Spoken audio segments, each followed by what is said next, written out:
All right. Welcome to another episode of The Close Up, a part of the Orlando Magic HQ franchise network channel. I don't really know how to say that yet. I'm your host, Stephen Cameron, and today we got Orlando Magic writer. Hold on. I have his official title, Director of Digital News and writer for the OrlandoMagic.com. Dan Savage, how you doing, man? Thanks for joining the show today. Good. Glad we can make it work. Yeah, it's been fun.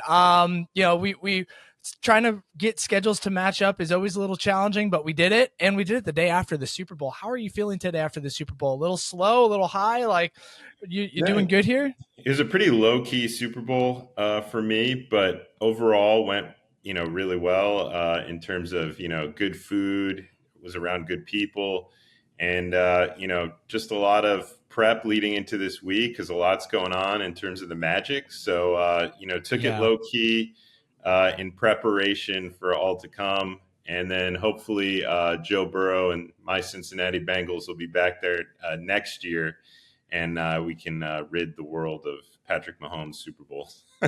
That would be great. I am, I live in the Bay Area, grew up in Orlando, live in the Bay, was a Raider season ticket holder for quite a few seasons, and then ended up giving those up once they moved, and actually a few seasons beforehand because my love for football started fading.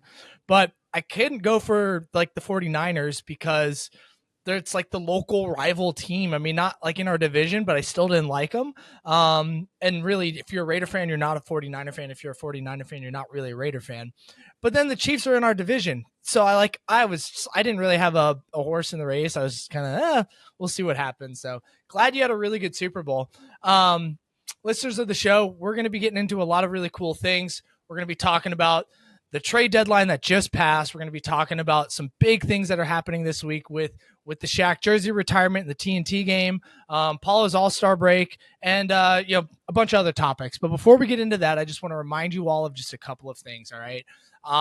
Like I said in the beginning, first and foremost, we are part of the Orlando Magic HQ network. So go ahead and check out OrlandoMagicHQ.com. Find us on Instagram, Twitter, all that good stuff.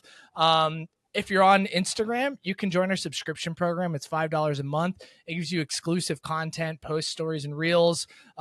We have 20% off select Magic home games, and they actually release the rest of the schedule for the remainder of the year to us. So you can go up there now and plan the remainder of the year. I think up to the end of the regular season, obviously, we don't know about play-in and playoff, and I'm not sure if we'll get the discount for those postseasons yet, but we'll let you know as we do.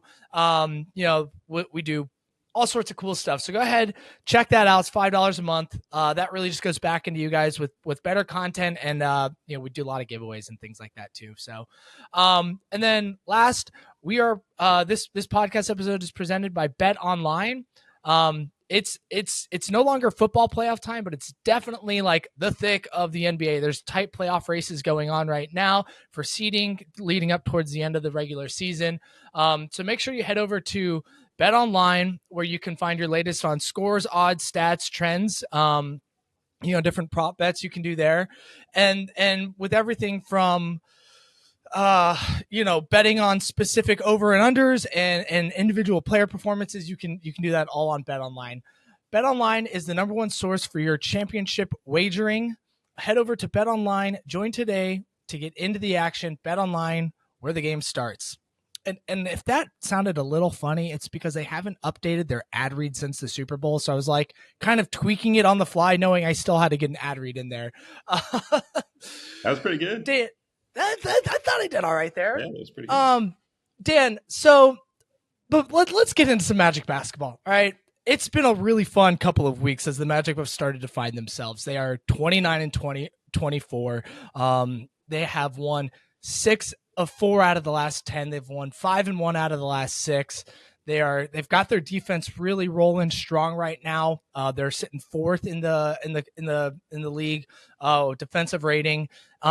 Jonathan Isaac is humming along right now. Just how are you feeling right now that things are starting to kind of come back together for this Magic team? Well, the big thing, in my opinion, is that they're healthy right now. for a while Yeah. between injury and illness. It was such a disruptor. I was on that team at that West Coast trip where, the illness started to creep up, the injuries crept up, and it was like in Sacramento where it was like an infirmary back there where it's like, Franz goes down, you've got, Trevelyan Queen bleeding, you've got Gary Harris going down, you got Paolo left for a minute, and they were somehow able to collect themselves and, force overtime in that game, come out with a victory over the Nuggets, Twice. lately. And it was just a testament to the willpower, the fight of this team that, throughout that trip, throughout that, game even, there's no quit. This team's focused on a goal. And so, Otis Smith, back when we had him as GM, used to always say, you learn a lot about a team in a West Coast trip. It's something that's always stuck with me because you learn something about the identity. He would always make big takeaways from that. And, I've tried to do the same thing as I look at those things. And I think I learned from that trip with the resiliency that stood out to me about this group. And I think it's carried over in different ways. You could look at it, whether it's be injuries, whether it's guys who, are out of the rotation, then come up in big moments, like we saw last game with Goga Batadze, out of the rotation, comes in, he's resilient, does his role, helps the team get a big victory over Chicago. So those are the things that really jumped out to me. It's that resiliency, that hunger. And boy, when you look at the standings at this point of the season, ahead of the season, Tight. I was looking at the schedule and you're like, if they could just hover close to 500 as you get to this point at the All-Star break, I really like the way that March plays out and going into the playoffs. And boy, they are ahead of schedule. So it's hard not to be happy with the way this season has started for this ball club. No, I agree with everything you said. I was actually at that double overtime game in Sacramento when it looked like the wheels were falling off, and Didn't say hello. granted, we didn't come out with the win. I came as a fan. It was like super last minute. I literally walked in the door like 10 minutes before tip off, and had to drive back a quick hour and a half. Or I would have been hitting you up. But it was, man, that was a wild experience just to like not know it was going to happen and then have that double overtime. But it looked like the team was, they were starting to get healthier, and there were still some things like not quite ebb and flowing properly just yet. Obviously, they had to find their rhythm and stuff yet. And it seemed like things clicked after that Memphis game, right? You had that really bad loss with Cleveland, which you're going to have some blowout losses, but you had a couple of them in a row, with Philadelphia. We did win in Miami, but then another bad loss versus Cleveland. Then Memphis game where that team didn't really have like much of a, no disrespect to their talent, but it's half the starting lineup was gone. They were like us, really beat up and bruised and didn't have, half their team. What do you think kind of changed after that Memphis game to like kind of this run that we've been on? Is it really just health, or has there been like also like a mental shift that has come along with it too? Well, I think you always take away, things from tough losses, and this group has shown, they're willing to take on learning lessons. And so I think there's an element of that. I think health is big part of it, particularly with this group. When you have Franz and Paolo healthy as a 1-2 combo, they can stack up with anybody on any given night. And I think on top of that, by being healthy for a little while, we've gotten some continuity with the lineups. So instead of guys plugging out, switching up rotations, who's getting minutes, who's not, it's been pretty set for a couple of games. For a while there, it felt like every night it was big to, post what the starting lineup was, who's going in and out. And it felt like it was changing. And now it's nice to just be like, okay, it's given. This is what it is. So it's a big luxury to have when you're doing that night in and night out. And instead of spending time during walkthrough, getting guys used to just, being one another, here's where this guy's going to be. You just know ahead of time, this is how it's going to fold. I think the benefit of going through that is when you decide to switch up rotations on the fly, like they did in the Chicago Bulls game where you insert Goga in there for a period of time. It's not a big adjustment. At this point, those guys have played together. So you're reaping the benefits of what you had to go through when you were shorthanded at times. So I think the struggles that they've gone through that tough part of the season are paying dividends in a number of ways. One, the learning lessons, and two, you had all these combinations that played together, guys figuring each other out. We know a big benefit of this team has been the continuity. That was something that they talked about a lot coming into the season. And I think as they're going through these stretches, they're reaping some of the rewards of it now. Yeah, and that makes a lot of sense. They've battled, they've fought, they've gone through a lot of adversity during that injury stretch, and now they're kind of like you mentioned, being able to learn from those moments with the continuity of the team, and just kind of find their groove again. And man, it's been fun. We can talk about this here in a little bit, but it's like that Chicago game was ecstatic. It was so cool to watch that. They've had some really fun, good wins. Like the Minnesota win on the road trip was really a really fun, exciting game. It's just been great to see. Obviously, the Wemby matchups have been fun, but before we get into that, you talked a lot about continuity, right? And this team is going to be the same going forward through the end of the season.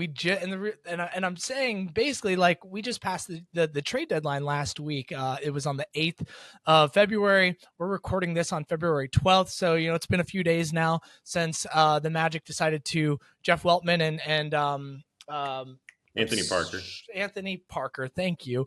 Almost went with our Jeff advisor, and John, right? Yeah, Jeff and John. It's still kind of getting used to getting that out of my habit. But Anthony Parker, who Jeff and Anthony decided to. It seemed like, from what I heard from reading post reports from you and from Jason over at the Sentinel, that it sounded like the front office wanted to go into this deadline with a path to potentially make this team better, but not at the stake of changing long-term plans. And so we see that they didn't make any moves, and this team is just going to go forward as is. What were your thoughts, just as someone who's been around this team, who's been able to, ask a lot of really good questions, have a lot of good conversations with this front office, and also the players? Kind of, what were your thoughts going into this trade deadline? Were you nervous? Did you think change was going to happen? Did you have like templates ready to like welcome someone new and say goodbye to someone who's been with the team? Like, tell me a little bit more about your emotions going into the deadline. Yeah, I mean, deadline day is always something you have to be prepared for, and fly by the seat of your pants, because some days, you could go back to when Jeff and at the time John Hammond decided to remake this franchise, and you had a leading up to the deadline day where you're saying bye to franchise stalwarts and Vooch, Evan, Aaron Gordon, and rehauling, and some days it's like, oh my gosh, there's so much to do. And then you have other ones where you're hanging around the office and it's like, okay, is something going to happen? Is it not? And leave this particular trade deadline day without a deal going down. So you're always ready, because as we know, Jeff and Anthony play things close to the vest. When I see any national reports or whatever, often those things don't come true when they pertain to the Magic. So, you can't really fall into that. So I always know that Jeff is going to approach any deadline with the goal of, is there a chance to make this team better? So there's always a chance something goes down. However, I think my personal belief was that, look, boy, this team has a lot of cap space going into the summer. They have a ton of assets at their disposal, all their draft picks plus some additional ones. I didn't want to make any move that would give up some of those assets that would just make a slight move around the fringes. So that's my personal belief, not necessarily theirs. So I was glad to see that did not happen. The other thing is, there's two philosophies when you're, making a move, and it's, okay, look at this team's really good defensively. It's no secret that, at times they've struggled to shoot the basketball. And when I was looking through, potential moves and guys and fans tossing around names, there's some of them that don't fit this team's identity in any way, shape, or form, or they could score the basketball but play zero defense whatsoever. And you could look at it as, our team is so good defensively, we can afford to absorb a player like that. Or you could look at it from the lens of kind of what the Knicks did when they, traded for OG Anunoby, which is like, we're not only going to get a guy that perhaps fixes some of our deficiencies, but totally also fits our identity. And those are the moves Yeah. personally that I really like to make. And so, if Jeff and Anthony observed the landscape and there weren't those opportunities, perfectly fine with that. I think the big takeaway from this season has to be, you look at the roster, you see how teams play you in the playoffs, and it's great that we're able to say when teams play you in the playoffs and the postseason this year, and you make takeaways from that, and then you would expect some action come summertime to fulfill and take lessons from what the roster has told you and adjust accordingly. So I'm perfectly fine keeping the cupboards stocked because there have been times in the past, particularly when Jeff first got here, that necessarily wasn't the case, that, we're maybe devoid of some assets and ability to make some moves. And, now he has all that at his disposal. So it's exciting into the future whenever they choose to start using those to perhaps, make some moves to improve this team. And I'm just glad that there was no short-sightedness, and feeling that just got to make a move to make a move. As much as it makes things interesting for me to, have easy content to create, it's like, hey, talk about the new guys, what the new guys did, say goodbye to these guys and stuff like that. It makes it really easy for content creators. But at the end of the day, me personally, I was very happy to see that just some moves weren't done just to make moves, if that makes sense. No, that makes a lot of sense. And ultimately, I felt pretty similar. I didn't think this team was going to do something really big and splashy, and send out a bunch of, the draft capital and or like a key rotation player. You can always be a little bit questionable on guys that are on expiring contracts and if those players might get moved or not. But even then, it's like you look at someone like Gary Harris, where he's had some injury. He's kind of like hasn't really been like in the lineup super consistent with just like, his health issues and stuff like that this year. He's on an expiring deal. That's like, it's kind of a nice deal to put into, as far as salary wise to bring in someone back, maybe with some draft capital. But then like, I think about it, it's like, this team doesn't have a lot of veterans. They have, they have Gary Harris, they have Joe Ingles, and those are really the two most veteran typed of players on the team as far as playing for other franchises that have played and heavy playoff series. And so like, and from what we've heard from other players that they really respect and value Gary's voice in the locker room and the stability that he brings to this team during moments within the game. And it's like, hypothetically speaking, you trade that expiring contract for another player who might be a veteran, but his voice might not have the same impact right now. And and if it's not a long-term fit, it might be more beneficial to keep that consistency and voice going into this playoff run and allowing that to hopefully allow the rest of the team to continue to play at their best within this playoff, so you can get the best data from that series and then make adjustments from there. And it's like they've kept all their flexibility cap wise. They still have all their picks. So this summer, if they chose to make another move, they really could. And it's funny too, like I look at this and there was a couple of names that did get moved that were on some Magic fans' radars, but the majority of them didn't get moved at all. And so it's like, that tells me that those teams that had these players, the Tyus Jones, the Malcolm Brogdons, some of the other guys that were, on fans' radars and maybe even the front office radars, those asking prices were just not a price that it seems like most teams were willing to pay for those players. So I'm fine with it. I am very interested to see what happens this summer, because I think we know some of the holes on this team, and it'll be, I think it's the time where, we could see Jeff and Anthony like start to make some adjustments to some of those offensive struggles that we, like you mentioned, shooting and stuff like that. So we'll see. It'll definitely be interesting with some of these expiring contracts. Dan, we got some fun things happening this week, right? We do. We Yeah. have, we're no longer stressed over about the trade deadline. We can all like just take a deep breath and just we're here. Let's go. I'm sure the Yeah. players are feeling it too, and so are the front office. But there's some other things that they're bringing our adrenaline up high.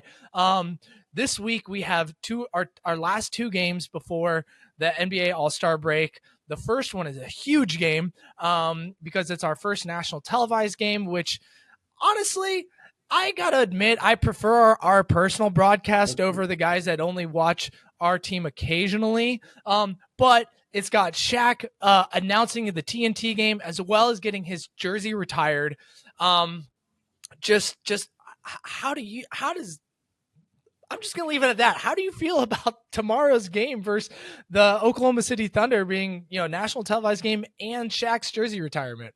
Well, it's a great day for basketball in Central Florida because I think when you look at it just from the matchup standpoint alone, it's a great barometer matchup when you're talking about one of the better teams in the West, and then a young and talented team who homegrown, developed their players, and year after year we saw their players take steps, and they've really made strides.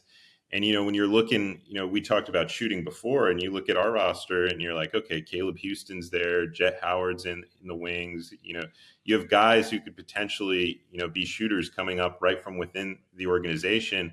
And do you really want to block those guys' pathways? And OKC struggled for some years. Shea couldn't stay healthy, all that much. They had to really rebuild through the draft, and they were very persistent with it. And now they're paying, reaping the rewards of it to a degree. So, you love to see that matchup of young upcoming teams just from a basketball purist standpoint, and that alone. Then you throw the TNT element to it and getting some national notoriety, which when you have a team with a prominent number one overall draft pick in Paolo Banchero, who won Rookie of the Year. Why is it this long? But that's a separate point. He was good Agreed, enough for though. Team Agreed. USA, good enough for Rookie of the Year. But be that as it may, we're here tomorrow, so we'll celebrate that fact. And then on top of that, first jersey retirement in Orlando Magic history. To be there for that, and to be there with the guy who put the Orlando Magic on the map in Shaquille O'Neal. As as a Magic fan who wasn't necessarily in the Central Florida area, in the 90s, when you think of the Orlando Magic, you associate that with Shaq and Penny, and so Absolutely. And so to be able to celebrate that, to have that kind of history hanging up within the Kia Center, I think that's a great moment, and get to rehash some of those stories, talk to some of the people that were around, and celebrate those memories. I think it's going to be a real special day. Very excited for it. It's one of those things where you wake up, you instantly think about it, and it's like, okay, I got one more day. It's weird when you have those 2 off days back to back in an NBA season with no games. And so the whole focus organizationally has been leading up to tomorrow. So it'll be exciting to see all that take place. Absolutely. And I didn't grow up in Central Florida until I was like very young. Like I moved to Orlando when I was 9. But even at that point, I knew Orlando of Shaq and Penny. And then I moved here. I get to see the very tail end of that era. And then grow into the Heart and Hustle and the T-Mac era and all that stuff. That was my real fandom of seeing that team play live in person before I moved out west in my mid-20s. But man, it's like the first thing I think about of this Magic team when you think, you show an old logo or something, what is your team? What do you think about this? It's always Shaq. It's always Shaq and always Penny. And it's interesting because for the longest time, I have one serious question, then I have a couple fun questions to follow up on this. My serious question is, for the longest time, the ownership group, Alex Martins, and just the theory of this team was, we honor our past with the Hall of Fame. which I think was awesome and is awesome. Every time I get to come to the arena, I make sure I walk by it, just do a lap through, and then I go find my seats. But the like it seemed like, and maybe they said this publicly, maybe they didn't, and it was just like assumed, but like no jersey was going to get retired until a championship was won. And then all of a sudden we're in this 35-year anniversary, and then they announced that they're going to retire a jersey. From your perspective and from what you've heard in the conversations you've had, what's changed in the background to allow that said, you know what, we're going to shift our mindset and go and start retiring, a jersey now compared to kind of like what their stance had been for like the last 10 years. What's going on there? Just curious. Yeah, I haven't heard anything like officially like, oh, this was the reason. I think there's probably a plethora of things that lead to that. One, you talked about the Magic Hall of Fame, and I think the reception to that has been so good, and it's been so fun to bring in past players and kind of celebrate those moments. And fans have been receptive to that. That I think you look at that and be like, okay, like these are special days. We should really honor that. I think you have an anniversary season, and when you have anniversary seasons, you get a little wistful and you think about the moments Sure. from the past, and that's a factor. I think fans have always wanted and clamored for jerseys to be retired, in Orlando, and so that probably plays a factor. And then me personally, to me, I look at it as you had some of the best players in NBA history, mind you, play and start their careers right here in Orlando. Shaq, Penny. T-Mac didn't necessarily start his career in Orlando, but really came to the forefront of the NBA stage in Orlando. You have Dwight, who won multiple Defensive Player of the Year awards, took the team to the finals for the second time. And it's just like when you have guys with those kind of names and power, when fans step into the Magic's arena, they should be seeing those players' names. They should feel that impact. And so I'm glad to see at least one of them is hanging. And I mean, if you're going to start that process, who better to start with than Shaq, who really put the team on the map? And we'll see if, the trend continues in the future.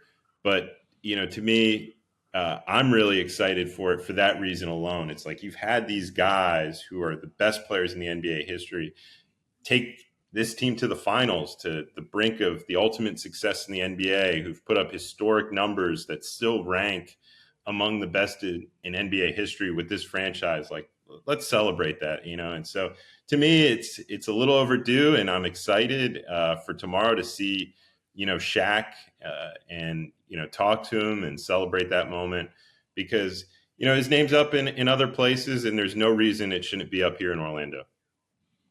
I feel a lot of that same sentiment. It's going to be great to see, Shaq, the guy who put the Orlando Magic on the map, brought us to a finals, had an amazing 4 years with us, putting up crazy record numbers during that stretch to finally be honored here. And you can also see that this organization in general has shifted in the last handful of years to really kind of like, at least it seems more visibly up front, that they're trying to continue to build strong relationships with past players. I don't know if it's always been that way, but it seems like they've been putting a stronger effort onto that in the last handful of years, which has been really cool. And this just, I think, continues to carry that legacy along and just honoring our past while looking forward to our future.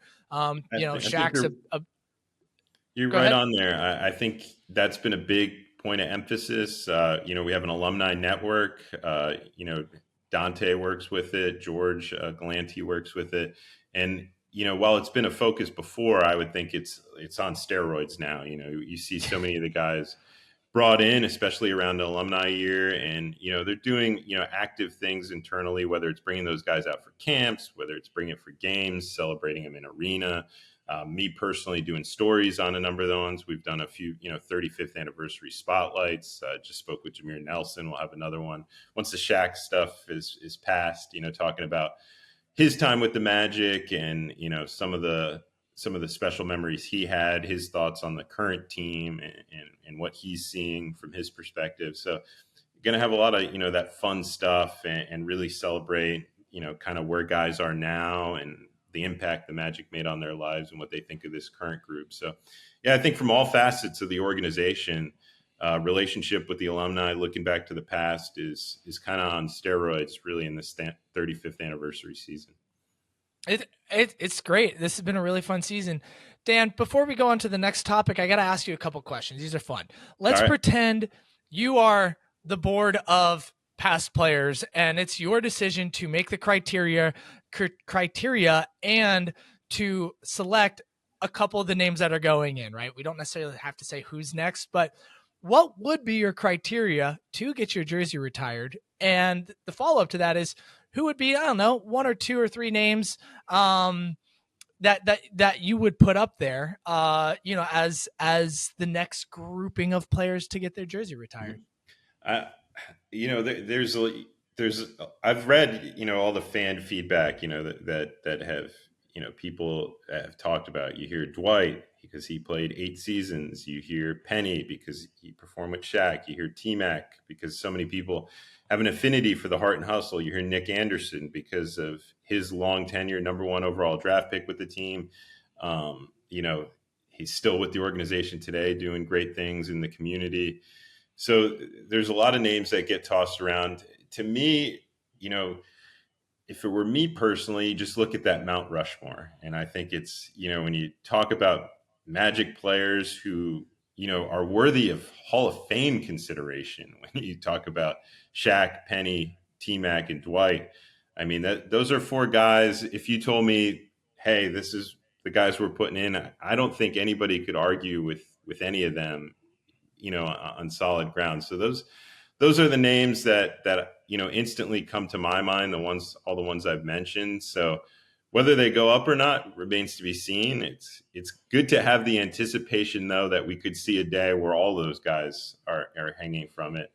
And then, hopefully with this current group, we got a few guys who are already all-star level consideration, Paolo going into his first one, that they make slam dunk cases, bring the team their first NBA championship, and we're talking about putting those guys' names in there. So I hope to see a day during my tenure with the organization where there are a bunch of names up there, and some of them from this current group, because that means good things have happened.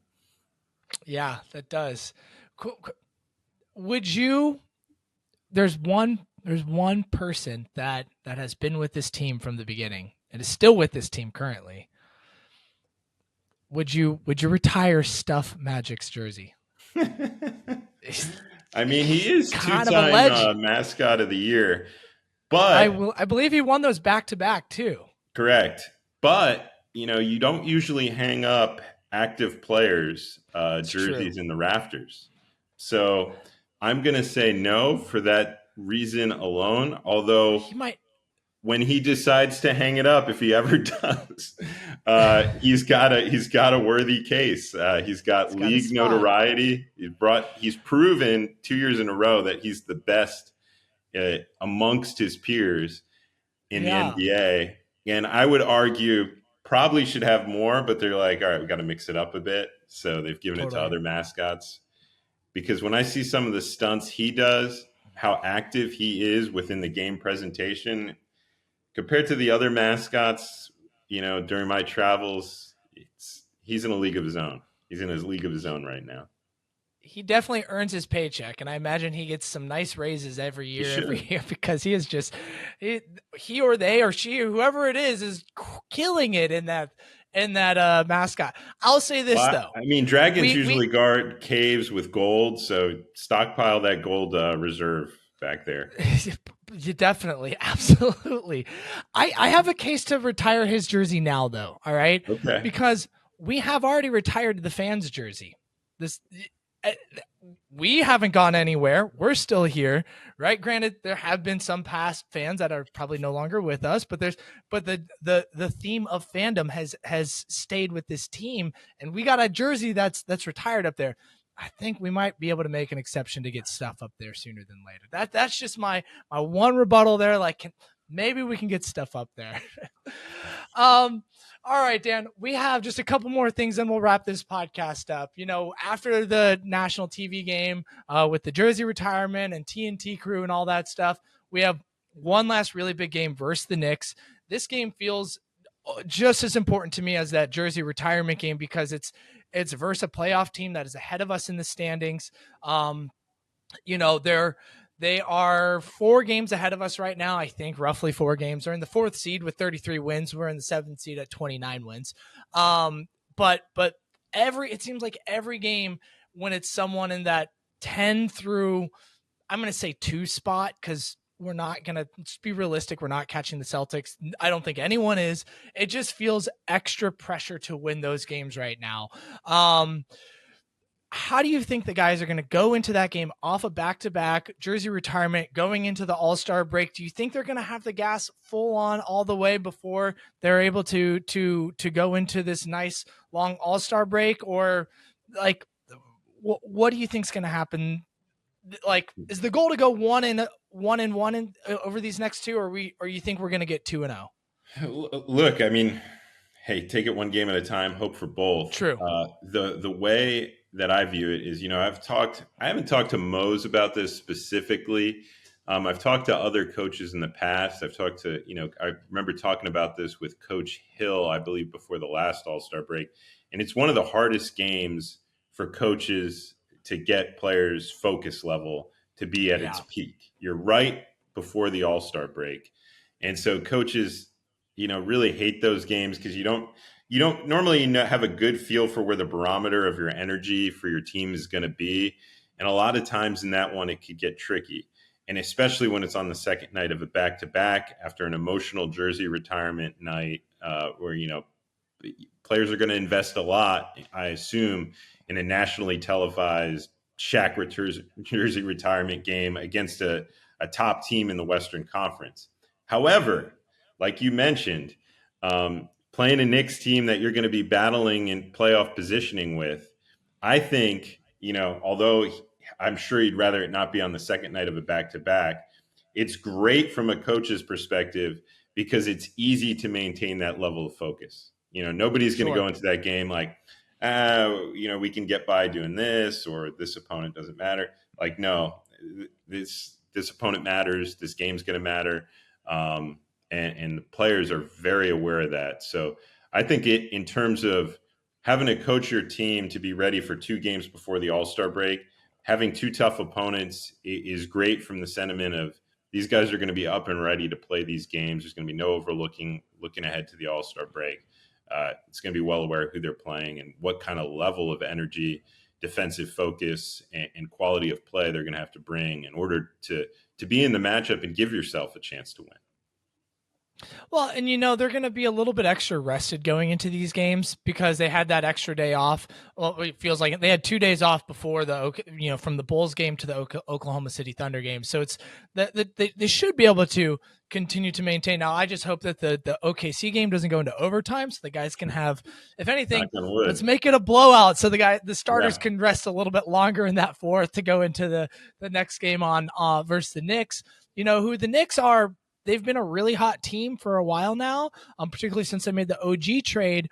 But, OG Anunoby and Julius Randle are both injured right now. I always want to beat teams at their best, but, that could be a little bit of a pathway for the Magic to hopefully come full force and grab another W, continue this winning streak that we're on, get 4 in a row going into the All-Star break. But Dan, All-Star, I feel like we have to wrap up our conversation talking about this really fun, exciting thing that we have going on with Paolo Banchero going to the All-Star break, participating in 3 aspects of All-Star. We knew he was going to be in the sophomore rookie game. That was a known and expected thing.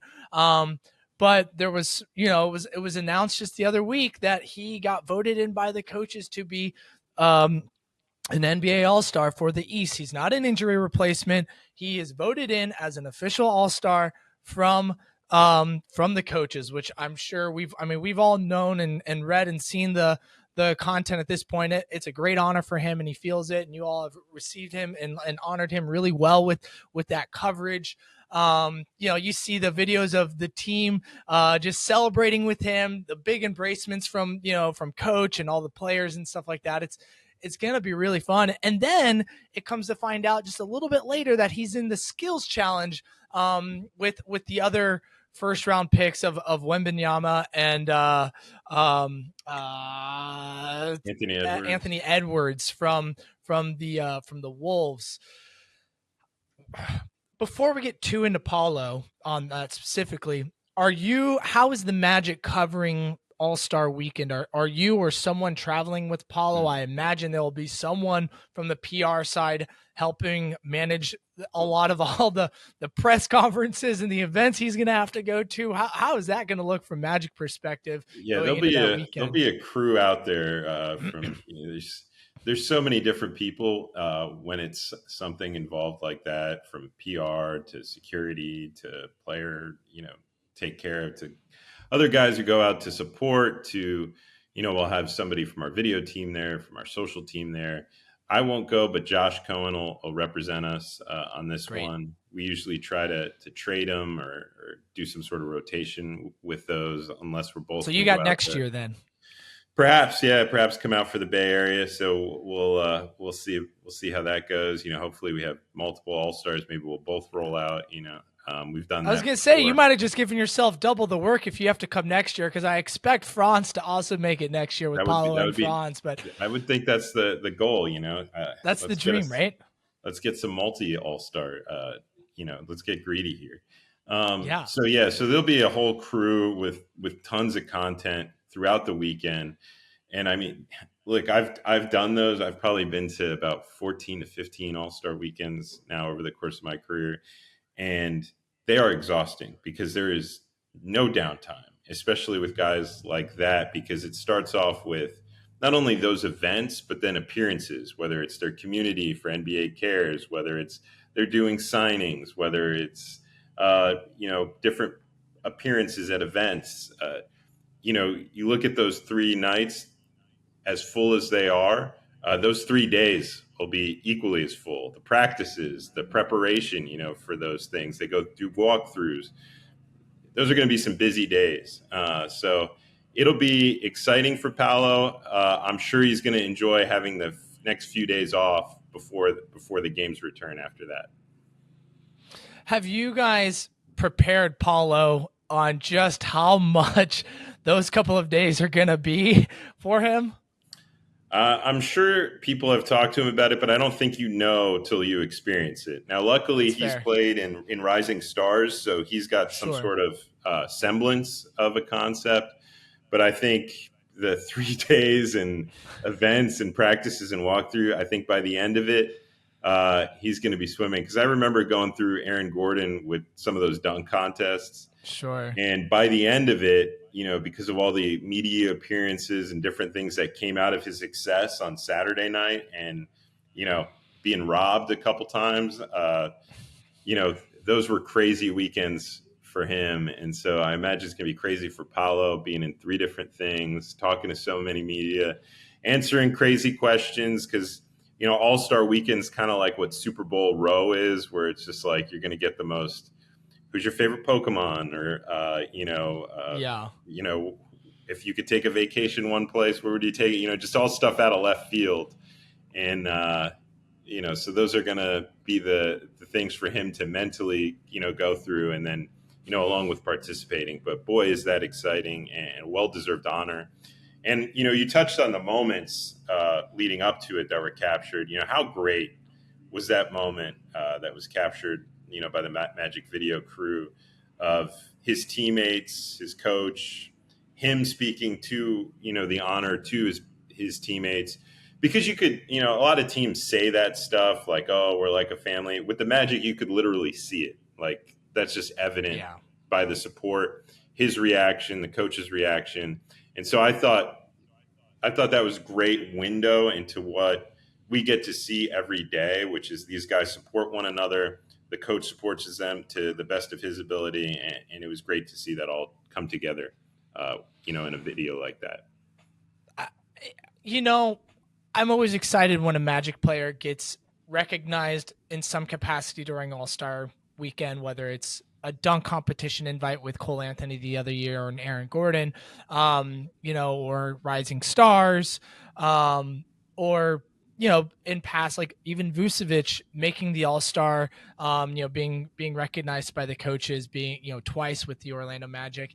But this one just feels a little bit different. He's 21, second-year player.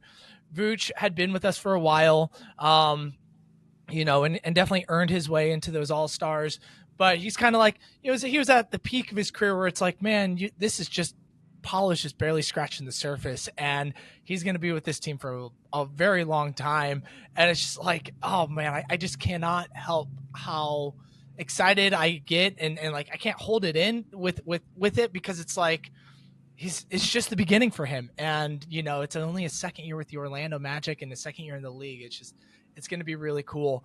Now for the rest of the team, Dan, like, you got coach and the players and the rest of the staff. I imagine most everyone will take a couple of days off, but do you feel like, coach and some of the other players might come back a little early, or like continue to work on some things throughout this break? Like how does that typically, it's not always shown through the media and through socials on what would actually happens, but kind of explain a little bit on how some of these guys might spend their week off.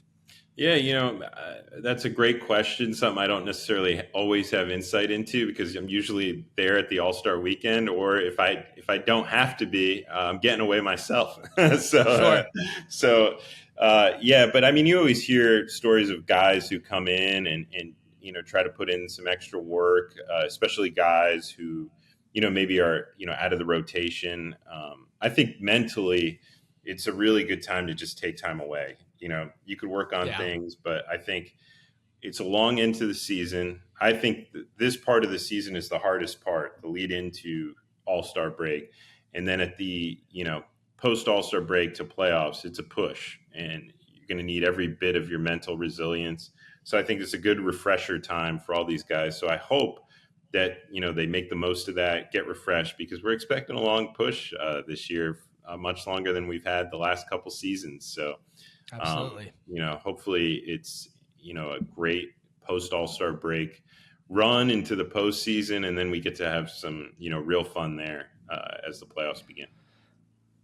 Now, one last question before we wrap up this podcast. I'd be remiss if I didn't talk about Franz Wagner on this crazy run that he's having right now. I think 3 out of the last 4 games he's scored above 30 points. He started off this year playing pretty well overall for the year, but before his injury and kind of, you can look at his career, season stats, kind of some poor shooting from behind the arc at 32%. That was like one of the criticisms that you as a fan, and even just, or me as a fan, and media could look at his game and nitpick a little bit. But since he's come back from his injury, he, in these, I think now 11 games, he's shooting roughly around 40% from behind the arc, and just on an offensive tear. I know that injury was poor timing, and we would much rather have him just stay healthy. But do you think that him taking a little bit of time off to recover, do you think that's kind of what's contributing to him just like finding his shot again from deep, and like just being more aggressive offensively to have these offensive outbursts? Or what are you seeing there, Dan, with Franz right now, just destroying teams? Yeah, I mean, when you look at the way he works, first of all, if you were a coach and you were creating a player, you'd want their makeup to be a lot like Franz Wagner. Loves the game, works hard, does what he's told, plays within the framework, takes what the opposing defense gives him, then goes back, looks at it, breaks it down. I think, everybody heard him on the JJ Redick podcast just talking about how detailed his work is there, and that is true. So I think with him, you're seeing all that work pay off. And when he's injured, that doesn't mean, he wasn't working. And, you could see him out there shooting, even though he wasn't playing. Those are areas where he was grinding away at. And I'm sure the fact that he had a little bit of time off on his legs from going from last season right into the FIBA World Cup, making a long run in that, winning gold, doing all that, and then coming right into training camp and playing again. I'm sure to have a little break from all that, helped out those shooting legs a little bit. So, I think this is good. He's been on a great run. He'll get the All-Star break to recover a little bit even more and have a long finish to the season. But man, he is just built from the right stuff. Great guy to interact with on a day-to-day basis. I just think the Magic are so fortunate. It's so hard to find two talented guys like Paolo and Franz alone, and then for them to be as good of human beings is even harder. And then to get the work ethic that both those guys have is even harder still. So when you're trying to build a framework to have two guys who are as young as they are, who have the maturity that they have, the work ethic that they have, I think, it just sets the franchise up for a great place. I think it's also good. We're talking about guys that are popping off right now. Jonathan Isaac, who's been playing, some of the most minutes in his career and is really hitting a stride, let him recover a little bit from increased minutes and all that stuff as he's found his defensive timing. And this Magic team, it'll be a really, really good place come post All-Star break. It's you and I could. There's so much more we could talk about. We don't have the time for it, unfortunately. Like, I'd love to talk more about Jonathan Isaac right now. I'd love to talk about Cole starting to find his groove again. But Franz is just like, he has been so fun, and obviously, putting up the performances he's had recently in the last couple of games has just been phenomenal. Cool is that, like, Paolo hasn't necessarily been putting up like super splashy offensive like scoring numbers, but he's still so much a part of what's allowed Franz to be successful with his playmaking. Pulling defenders outside, which allows for Franz to work a little bit closer into the basket. It's just been so exciting to watch those two just dominate recently. And like I said, they've won 6 out of the last 10. I think 7 out of the last 11. It's just been such a fun time.